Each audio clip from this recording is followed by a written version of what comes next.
ഇന്ന് ഫുട്ബോൾ ആരാധകരുടെ ഇഷ്ടപ്പെട്ട രാജ്യമായി വിശേഷിപ്പിക്കുന്ന മലപ്പുറത്തിന്റെ ഗ്രാമാന്തരങ്ങളിൽ പതാക ഉയർത്താറുള്ള അർജന്റീനയാണ്. കളിയിൽ രാഷ്ട്രീയമുണ്ടോ എന്ന് ഞാനിപ്പോ വിശദീകരിക്കുന്നില്ല. രാഷ്ട്രീയത്തെ രാഷ്ട്രീയമായും കളിയെ കളിയായും കാണാൻ എന്റെ പ്രിയപ്പെട്ടവരെ നമുക്ക് കാണാൻ കഴിയേണ്ടതുണ്ട്. അർജന്റീനയും ഹംഗറിയും ഉൾപ്പെടെയുള്ള 10 രാജ്യങ്ങളായിരുന്നു, 12 രാജ്യങ്ങൾ മാറി നിന്നു. ഇപ്പോൾ നമുക്ക് പറയാനുള്ളത്, നമ്മൾ നിരന്തരം സമൂഹത്തോട് ആവശ്യപ്പെടാനുള്ളത്, ഇസ്രയേൽ ചെയ്യുന്നത് അന്യായമാണ്, ഇസ്രയേൽ ചെയ്യുന്നത് അക്രമമാണ്. അവിടെ അവശിഷ്ട ഫലസ്തീനല്ല ഫലസ്തീൻ ജനതക്ക് ആവശ്യം.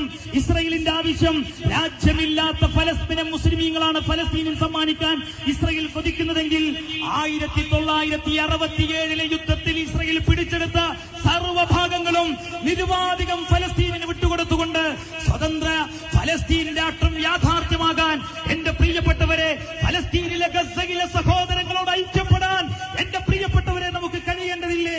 ആ ഐക്യ മനസ്സുള്ളവരെ ഞാൻ ക്ഷണിക്കുകയാണ്. ഇന്ന് മഗ്‌രിബ് നിസ്കാരാനന്തരം സ്വബാഹ് സ്ക്വയറിലേക്ക് കാന്തപുരം ഉസ്താദിന്റെ നേതൃത്വത്തിൽ, ബദർ സാദാത്ത് സയ്യിദ് ഇബ്രാഹിം ഖലീൽ ബുഖാരി തങ്ങളുടെ നേതൃത്വത്തിൽ, ആദരണീയായ അലിബാഫക്കി തങ്ങളുടെ നേതൃത്വത്തിൽ, റഗീസ് സുലൈമാൻ ഉസ്താദിന്റെ നേതൃത്വത്തിൽ ഗസയിലെ സഹോദരങ്ങൾക്ക് വേണ്ടി ഉയർന്ന കൈകളിൽ ഈ വേങ്ങരയിൽ എന്റെ ശബ്ദം കേട്ടുകൊണ്ടിരിക്കുന്നവരെ, രാഷ്ട്രീയപരമായ അഭിപ്രായ വ്യത്യാസം നമുക്കുണ്ടാവാം, ഒരേ മനസ്സോടുകൂടെ നമുക്ക് ഫലസ്തീനിലെ